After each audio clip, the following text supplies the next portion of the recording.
जिंदगी एक जंग है। ऊपर वाले ने हमें वॉर जोन में फेंक दिया है। Be alert, protect yourself. जिंदगी में एक मंजिल चुनना जरूरी है। जुनून के साथ दौड़ो। पढ़ना है तो जुनून के साथ पढ़ो, गाना है तो जुनून के साथ गाओ। बिना मंजिल के जीने वाले की जिंदगी मुर्दों से भी बदतर है। उसके जीने मरने से दुनिया को कोई फर्क नहीं पड़ता। नमस्कार दोस्तों, मैं Aman Kumar, rainbow coaching centre में आपका स्वागत है। तो आज हम आए हैं लेकर नए चैप्टर के साथ आए हैं। पाठ जो अध्याय 8 है वो त्रिकोणमिति है। त्रिकोणमिति स्टार्ट कर रहे हैं और त्रिकोणमिति में किसी भी तरह का कोई दिक्कत नहीं होने वाला है। आप समझ लीजिए कि त्रिकोणमिति स्टार्ट करने से पहले मैं उससे कुछ रिलेटेड जो बेसिक कॉन्सेप्ट है उसको पहले क्लियर किया जाएगा। उसके बाद में जितना भी क्वेश्चन है आप लोग खुद से 80% क्वेश्चन खुद से बनाइएगा, ये मेरा वादा है। ठीक है, तो बिना समय गवाए चलते हैं अब क्वेश्चन की ओर। और यहाँ पर सबसे पहले बेसिक कॉन्सेप्ट आप लोगों को मैं बता रहा हूँ। तो जो पार्ट है हम लोगों का है त्रिकोणमिति। ठीक है, त्रिकोणमिति स्टार्ट करते हैं आज। त्रिकोणमिति, ठीक है।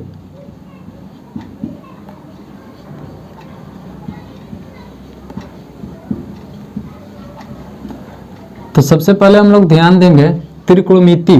त्रिकोणमिति क्या है इसके बारे में थोड़ा सा बस बता दे रहा हूँ।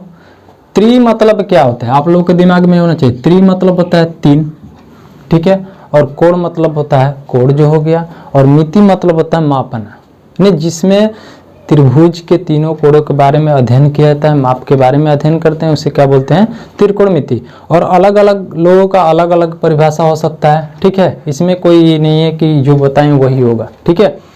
तो चलिए अब स्टार्ट करते हैं। त्रिकोणमिति क्या है क्या नहीं है यहाँ पर ध्यान देंगे। तो त्रिकोणमिति देखिए, त्रिकोणमिति पढ़ने से पहले एक त्रिकोणमिति से पीछे एक और चीज जो है उसको हम पहले बेसिक कॉन्सेप्ट के माध्यम से आप लोगों को हम बता रहे हैं, ठीक है। तो आप लोग ध्यान से देखिएगा। उससे पहले चलते हैं पाइथागोरस प्रमेय के पास, ठीक है। पाइथागोरस प्रमेय। पाइथागोरस प्रमेय में हम लोग पढ़े होंगे, आप लोग भी पढ़े होंगे कि एक जो पाइथागोरस प्रमेय जो होता है वो लागू होता है किस पर? समकोण त्रिभुज पर, ठीक है। तो त्रिकोणमिति जो है, त्रिकोणमिति में हम लोगों को समकोण त्रिभुज के बारे में ही अध्ययन करना है, ठीक है। तो यहाँ पर ध्यान देंगे कि उससे पहले जो भी बेसिक चीज़ें हैं वो क्लियर किया जाएगा। जब बेसिक चीज़ क्लियर हो जाएगा तो आप लोगों को मैथ सोल्व करने में किसी भी तरह का परेशानी नहीं होगा, ठीक है। तो चलिए आते हैं। हम लोग 6 क्लास या 5 में या 4 में भी पढ़े होंगे कि जो त्रिभुज है ये कौन सा त्रिभुज आप लोग देख कर ही बता सकते हैं कि कौन सा त्रिभुज है? समकोण त्रिभुज। इस त्रिभुज का क्या नाम है? समकोण त्रिभुज। ये क्या है? समकोण त्रिभुज है। पाइथागोरस प्रमेय के माध्यम से अगर देखें तो किसको क्या बोला जाएगा आप लोगों को पता ही होगा। इसको क्या बोलते हैं? इसको बोलते हैं आधार। क्या बोलते हैं? आधार। बेस जो हो गया इसको आधार बोलते हैं। इसको बोलते हैं लंब। क्या बोलते हैं? लंब बोलते हैं। और इसको बोलते हैं कर्ण, ठीक है।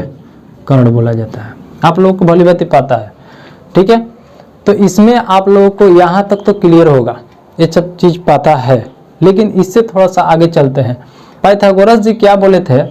उनका कहना था कि जो समकोण त्रिभुज है, समकोण त्रिभुज में कर्ण का जो स्क्वायर होता है और कर्ण का जो स्क्वायर होता है आधार के स्क्वायर का वर्ग स्क्वायर और लंब का स्क्वायर दोनों के योग के बराबर होता है।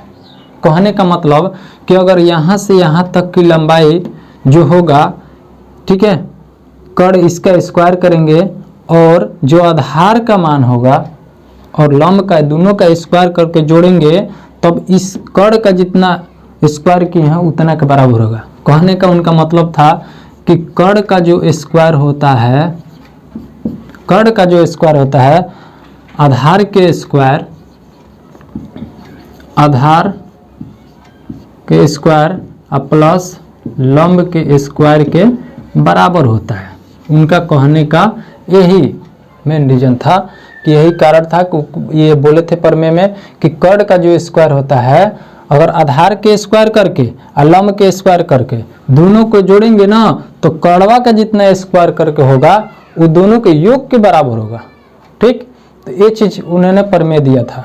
तो ये केवल समकोण त्रिभुज के लिए, ठीक है, सभी त्रिभुज में ये लागू नहीं होता है। ठीक, तो इसको क्या, ये क्या है, समकोण त्रिभुज है, ये क्या होता है 90 डिग्री का, इस कोण को 90 डिग्री होता है और ये क्या होता है, इसमें 90 डिग्री से ये क्या हो सकता है, कम होता है। ठीक है, तो यहाँ पर ध्यान देंगे कि ये जो दोनों है ये न्यून कोण होते हैं, ये समकोण होते हैं। और आप लोगों को ये पता होना चाहिए कि त्रिभुज के तीनों कोणों का योग कितना होता है, 180 डिग्री। कितना होता है, 180 डिग्री। तो यहाँ पर आप लोग ध्यान दीजिएगा कि इसी के माध्यम से यही मेन सूत्र दिए थे पाइथागोरस जी और बताए थे कि अगर आप लोग को एक और जो एग्जांपल देकर मैं बताऊंगा कैसे क्या होता है। तो यहाँ से कुछ सूत्र हम उत्पन्न करते हैं, मुख्य रूप से यही है। इसके द्वारा आप लोग कर्ण का वैल्यू निकालेंगे या लंब का निकालेंगे या आधार का निकालेंगे। कैसे निकलता है देखिए, कर्ण हो गया, अगर कर्ण बराबर केवल इधर से स्क्वायर है, कर्ण बराबर अगर निकालेंगे तो बताइए स्क्वायर जब इधर से जाता है तो उधर क्या चढ़ता है, रूट चढ़ता है ना, तो क्या हो जाएगा आधार के स्क्वायर प्लस लंब का स्क्वायर। ठीक, ये एक सूत्र हो गया। अब बताइए जब हमको आधार निकालना होगा, या कहने का सीधे से मतलब ध्यान रखिए, देखिए कर्ण निकालना होगा, कर्ण बराबर अगर होगा तो रूट में करके इसका स्क्वायर और इसका स्क्वायर दोनों को जोड़ देंगे। ठीक, अगर आधार निकालना हो, आधार बराबर निकालना हो तो रूट में करेंगे और क्या करेंगे, कर्ण में से इसको घटाएंगे, क्योंकि त्रिभुज, समकोण त्रिभुज में सबसे बड़ी जो भुजा होती है कर्ण होती है। तो इसी के कारण कर्ण के स्क्वायर में से या तो आधार निकालना हो या लंब निकालना हो, ठीक है, तो उसको क्या करेंगे, कर्ण में से घटाएंगे। और क्या घटाते हैं, कैसे घटाते हैं देखिए, और आधार ज्ञात करना है तो क्या बोले हैं कि कर्ण को सबसे पहले कर्ण का स्क्वायर करेंगे, ठीक है, माइनस आधार यहाँ पर है, ठीक है, आधार निकालना है तो कर्ण माइनस लंब हो जाएगा, कर्ण स्क्वायर माइनस लंब स्क्वायर। ठीक, यहां तक तो क्लियर होगा और आप लोग जानते भी होंगे। ठीक, अब चलिए इसके बाद में आगे बढ़ते हैं। अगर लंब निकालना हो हमें, अगर हमें लंब निकालना हो तो क्या करेंगे, क्या बताएं कि रूट देके कर्ण का स्क्वायर करेंगे और माइनस, बताइए लंब जब निकालना हो तो कर्ण के स्क्वायर माइनस क्या हो जाएगा, आधार के स्क्वायर। अभी आप लोग तुरंत बनाइएगा, एक मैं एग्जांपल बताऊंगा, आप लोग खुद से बनाइएगा। तो चलिए फाइनली हम लोगों का सूत्र जो है इसी के द्वारा, इससे भी इधर उधर करके ये सब निकल जाएगा। ठीक है, तो चलिए कर्ण अगर निकालना होगा तो क्या करेंगे, रूट में करके और क्या करेंगे, इसका स्क्वायर और इसका स्क्वायर करके जोड़ देंगे। ठीक, अगर आधार निकालना हो तो रूट में करेंगे और कर्ण के स्क्वायर माइनस लंब के स्क्वायर। अगर लंब निकालना हो तो कर्ण के स्क्वायर रूट में करेंगे और माइनस आधार स्क्वायर। समझ में आया। अगर कर्ण निकालना होगा तो क्या करेंगे, रूट में करके दोनों का स्क्वायर करके जोड़ेंगे। अगर आधार निकालना होगा तो रूट में करके कर्ण में से के इसका स्क्वायर घटाएंगे। ठीक है, कर्ण के स्क्वायर माइनस लंब का स्क्वायर। अगर लंब निकालना होगा तो रूट में करके कर्ण के स्क्वायर माइनस आधार के स्क्वायर कर देंगे। समझ में आया, कोई दिक्कत नहीं। चलिए अब आगे बढ़ते हैं। ठीक है, तो ध्यान से देखेंगे आप सभी।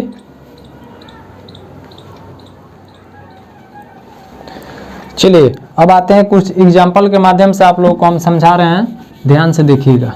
ठीक है, चलिए बढ़ते हैं। अब हम क्या करेंगे, अब त्रिभुज बनाएंगे, उसमें आप लोगों को ये पता चल गया कि किसको क्या बोला जाता है। ठीक है, और पाइथागोरस प्रमेय का जो सूत्र है आप लोगों को पता ही चल गया। तो देखिए आप लोग ध्यान से देखिएगा। चलिए आगे बढ़ते हैं। तो मान लीजिए कोई त्रिभुज दिया, समकोण त्रिभुज है। ठीक है, समकोण त्रिभुज हो गया, ये मान लीजिए हो गया ए, ये हो गया बी और एक है सी। तो अब देखिए ई मान लीजिए दे दिया 5 और ये दे दिया 6 और ई नहीं दिया, इसका वैल्यू ज्ञात करना है। तो आप लोगों को भली बात हम बता दिए कि किसको क्या बोला जाता है, ठीक है। तो बताइए यहाँ पर देखें क्या क्या दिया है, क्या निकालना है। तो बताइए यहाँ पर इसको क्या बोलते हैं, आधार। तो आधार का मान कितना हो गया, आधार का मान कितना हो गया, आधार बराबर कितना हो गया 5 हो गया। और ये किसको क्या बोलते हैं, लंब। तो ये लंब का मान कितना हो गया, लंब बराबर कितना 6 हो गया ना। तो अब हमें क्या ज्ञात करना है, ये क्या है कर्ण। तो कर्ण का मान ज्ञात करना है। तो कर्ण बराबर यहाँ पर हो गया वाट, यही ना। तो अब देखिए कर्ण बराबर सूत्र क्या होता है। तो भैया कर्ण बराबर क्या होता है, तो हम बताया ना कि इसका वैल्यू जब निकालना होगा तो रूट में इसको करके इसका स्क्वायर और इसका स्क्वायर दोनों को जोड़ देंगे। तो बताइए कर्ण बराबर क्या होगा, कर्ण बराबर रूट में आधार स्क्वायर, ठीक है, आधार स्क्वायर प्लस लंब स्क्वायर। देखिए इसमें आधार को पहले या बाद में भी लिख सकते हैं, ठीक है, इसमें कोई दिक्कत नहीं है। चलिए आगे बढ़ते हैं। रूट में आधार का स्क्वायर, आधार का मान कितना है 5 है, तो 5 का स्क्वायर कर देंगे और प्लस लंब, लंब का मान कितना है 6 है, तो 6 का स्क्वायर कर देंगे। यहाँ पर कर्ण है तो कर्ण बराबर लिखेंगे। अब बताइए कर्ण बराबर अगला स्टेप जो होगा क्या होगा, रूट में 5 का स्क्वायर, 5 5 25 और प्लस 6 का स्क्वायर 6 6 का 36। अब बताइए अगला जो स्टेप होगा कर्ण बराबर क्या हो जाएगा, 25 और 36 जोड़ेंगे 6 5 11 के 1 3 2 5 1 6 61 हो गया। और 61 का वर्गमूल निकलेगा, नहीं निकलेगा। तो कुछ अंक तक पॉइंट में निकलता है, लेकिन बस समझने के लिए मैं बता रहा हूँ कि इतना तक भी छोड़ देंगे तो कोई दिक्कत नहीं है, ठीक। चलिए तो इतना कर्ण का मान कितना हो गया, रूट में 61, यही क्या हो गया आंसर हो गया। कहीं दिक्कत है, किसी तरह का समस्या है तो बोलिए, ठीक। अब चलिए अब आगे बढ़ते हैं। अगला स्टेप, अगर मान लीजिए, क्लियर है ना, ये सूत्र याद रखना है, सूत्र याद रहेगा और ये ध्यान रखना है क्या दिया है, क्या क्या ज्ञात करना है, बस निकल जाएगा। त्रिकोणमिति जो है इसमें अगर ज़्यादा डीपली लेकर चलेंगे तो कुछ भी ज़्यादा चला जाएगा, ठीक है। जितना ज़रूरत है उसी के माध्यम से उतना मैं बता रहा हूँ, ठीक। तो अब आगे बढ़ते हैं, यहाँ पर ध्यान देंगे आप लोग। अब मान लीजिए कर्ण ना देकर दूसरा कुछ दे दिया, ठीक है, और हमें ज्ञात करना हो क्या क्या है, अब क्या नहीं है, यहाँ पर ध्यान देंगे। चलिए बढ़ते हैं अगले क्वेश्चन की ओर। मान लीजिए यही त्रिभुज है, ठीक है, ये क्या है हमारा समकोण त्रिभुज है, ठीक। और ये दे दिया 10, ठीक, और ये दे दिया 5 और इसका वैल्यू ज्ञात करना है क्या होगा। तो आप लोग खुद अब बता सकते हैं क्या दिया है, क्या ज्ञात करना है। तो बताइए क्या क्या दिया है, ये नीचे वाला क्या बोलता है आधार, ये क्या है कर्ण, इसका है लंब। तो क्या दिया है, आधार दिया है। आधार बराबर कितना दिया है, आधार बराबर कितना दे दिया 5 दे दिया। कर्ण बराबर कितने दे दिया, कर्ण बराबर 10 दे दिया। और लंब निकालना है ना, तो लंब बराबर वाट, ठीक, लंब बराबर वाट हो गया। तो अब बताइए यहाँ से सूत्र आप लोग खुद देखकर बताइए लंब बराबर क्या होता है। लंब बराबर मुख्य रूप से देखिए इसमें तीनों सूत्र केवल याद रखना है और कुछ नहीं। ये हो गया, ये हो गया और ये हो गया। और उससे भी बेटर है जब ये याद रहेगा तो इसी के द्वारा ये सब हुआ है, अलग से नहीं सूत्र है, ठीक है।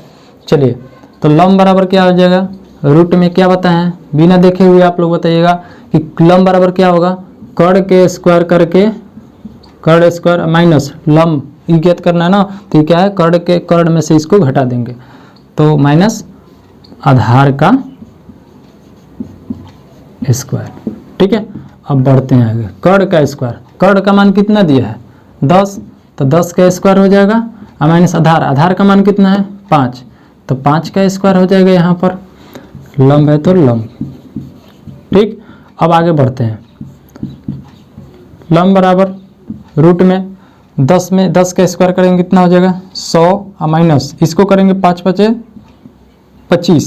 तो अब बताइए लंब बराबर कितना हो जाएगा, यहाँ से रूट में 100 में से 25 घटेगा तो कितना बच जाएगा 75, और 75 का वर्गमूल क्या हो जाएगा भैया यहाँ पर ध्यान देंगे, इसको हम गुणनखंड आप लोगों को पता होगा। लंब बराबर क्या हो जाएगा, इसको 75 को करेंगे तो कितना लिख सकते हैं, 3 गुणे 5 गुणे 5, क्योंकि 3 पाँचे 15 और 15 पाँचे 75, चाहे 25 पाँचे 25 और 25 दिए 75। तो रूट में आप लोगों को ये वर्गमूल पता होगा कि जब दो गो एक जैसा रहता है तो उसको एक को बाहरी निकालते हैं। तो इसका कितना हो जाएगा लंब बराबर, तो एक जैसा कौन कौन है 5 है, तो इसका ये जोड़ा लग गया तो एक बाहरी आ जाएगा, तो एक बाहरी आ जाए तो 5 का खेला खत्म और इका बचेगा रूट में 3। तो लंब का मान कितना हो जाएगा, यहाँ से लंब का मान कितना हो जाएगा 5√3। तो कितना हो जाएगा 5√3, यही हो गया आंसर। ठीक है, चलिए ध्यान से देख लीजिएगा, समझ में आया। चलिए अब आगे बढ़ते हैं। अगला जो एक और बच रहा है, अगर मान लीजिए कि कर्ण दे दिया है, आधार दे दिया है, लंब तो निकल गया। अब मान लीजिए कोई क्वेश्चन में कर्ण दे दिया, ठीक है, और लंब दे दिया और हमें आधार ज्ञात करना है। तो आप लोग को हमको उम्मीद करते हैं कि बना सकते हैं आप। अब कोई तो बताने की ज़रूरत नहीं है, लेकिन मैं आप लोगों को बता रहा हूँ, ठीक है। तो ध्यान से देखिए और समझिए। और देखिए मैथ को मैं बार बार बोलता हूँ कि सबसे पहले समझना है। कोई चीज़ नहीं होता है कि आदमी थोड़ा सा जान लेता है तो बस क्या देखना है ये तो जानते हैं, ऐसा होता है। और वही सबसे बड़ी गलती करता है लड़का लड़की, स्टूडेंट जो होते हैं सबसे बड़ी गलती वही करते हैं। कोई भी चीज़ को नया सीख रहे हैं या जानते हैं, कोई चीज़ कोई बता रहा है तो उसको ध्यान से ढंग से देखना चाहिए, ठीक है। तो चलिए आगे बढ़ते हैं। मान लीजिए इसका मान दे दिया 12, ठीक है, इसका दे दिया 11 और इसका ज्ञात करना है। तो यहाँ पर ध्यान देंगे क्या क्या दिया है, क्या ज्ञात करना है, ठीक है। तो क्या दिया है, ये क्या है कर्ण, तो कर्ण बराबर कितना दिया है, कर्ण बराबर 12 दे दिया। फिर लंब बराबर कितना दिया है, लंब बराबर 11 और आधार बराबर कितना दिया है, व्हाट, वो आधार नहीं दिया है। तो अब आधार बराबर क्या होता है, सूत्र लिखेंगे, आधार बराबर रूट में कर्ण का स्क्वायर माइनस लंब का स्क्वायर।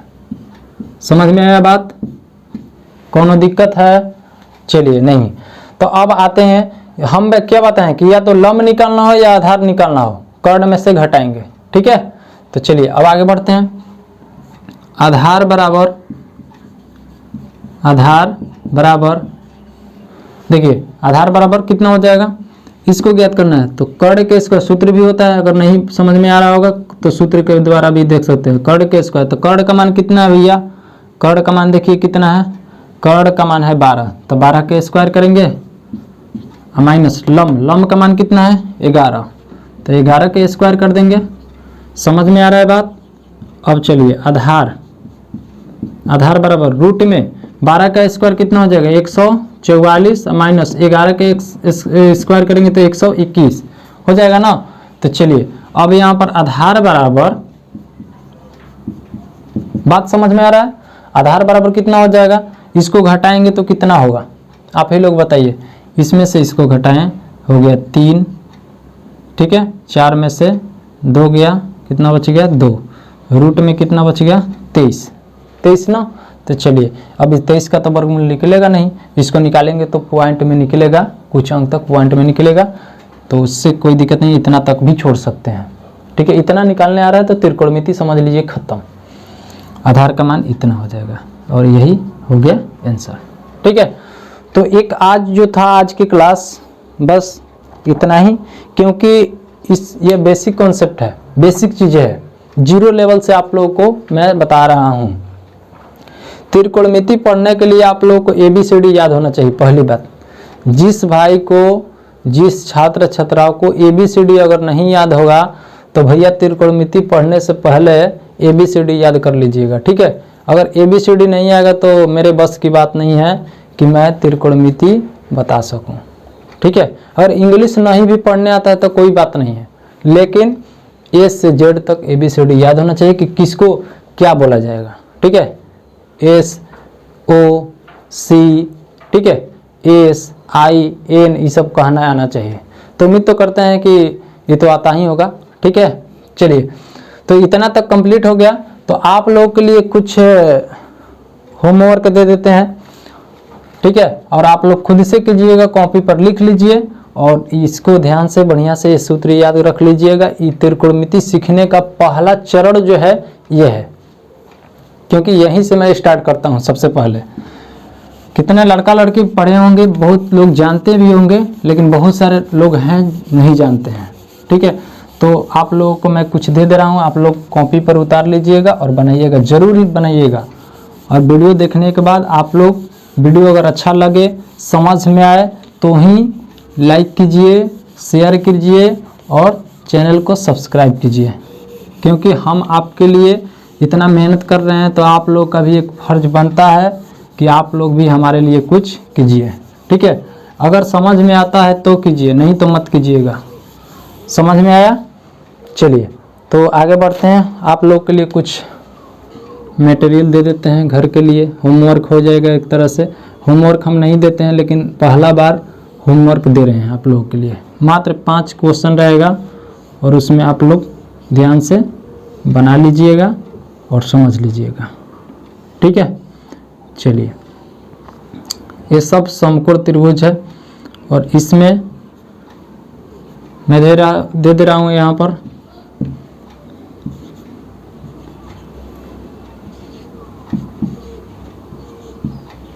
ठीक है। चलिए यहाँ पर ध्यान देंगे आप लोग।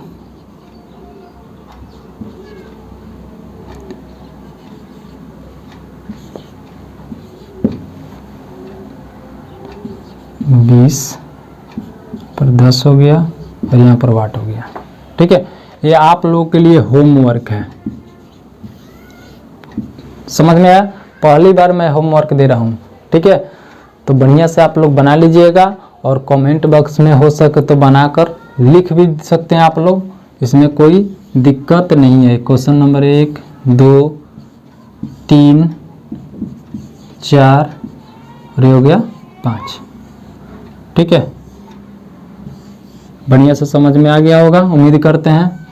जहाँ पर भी समस्या हुआ है, दिक्कत हुआ है, वीडियो रोककर अच्छा से समझिएगा, फिर से समझिएगा, एक बार 2 बार समझ में आएगा ही आएगा। और ये जो चीज़ जिस व्यक्ति को, जिस छात्र को आ गया, समझ लीजिए कि त्रिकोणमिति समझ में आ जाएगा बहुत अच्छे से। ठीक है, तो मुख्य रूप से आप लोगों को यही सूत्र केवल याद रखना है। और त्रिभुज जो दिया रहेगा समकोण त्रिभुज, उसमें क्या दिया है, क्या निकालना है, इतना आज के क्लास में आप लोग सीखें। और वीडियो को देखने के लिए बहुत बहुत धन्यवाद। ठीक है, तो मिलते हैं अब नेक्स्ट वीडियो के साथ, तब तक के लिए बने रहिए हमारे साथ। नमस्कार।